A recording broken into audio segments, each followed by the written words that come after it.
Merci. Christophe Prémat, la parole. Merci Monsieur le Président, merci Monsieur le rapporteur. Finalement, cette demande de commission d'enquête, c'est l'un des derniers outils législatifs que l'on a pour s'intéresser à cette question.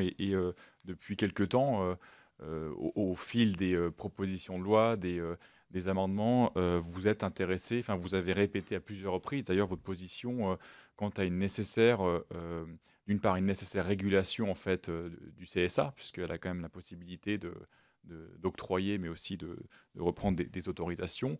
D'autre part, il y a la question aussi de ce que vous évoquiez dans votre rapport au début de l'année sur l'idée d'une taxe, justement, d'octroi du régime hertzien public. Je pense que c'est une idée aussi qui est intéressante. Donc, est-ce que finalement, cette commission d'enquête, au-delà de son objet, elle n'est pas orientée vers in fine, ce but ultime qui serait la clarification des compétences du CSA, et Dieu sait que vous l'avez à plusieurs reprises rappelé au sein de cette commission. Donc je pense que c'est une commission d'enquête tout à fait opportune. Il n'y a pas toujours des scandales d'État, hein. Il peut y avoir des commissions d'enquête sur conditions d'abattage des animaux, sur la fibromyalgie. Donc je trouve que celle-ci a tout à fait sa place. Et c'est l'occasion aussi, c'est une des dernières occasions, dans les mois qui restent, justement, de se pencher un peu plus sur ce cas spécifique qui n'est pas qu'un cas particulier, mais qui pose la question de la régulation audiovisuelle publique. Donc sans le dramatiser, moi je trouve que cette clarification est nécessaire.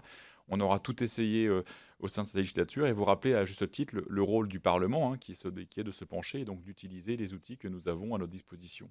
Donc un grand merci pour votre rapport. Merci.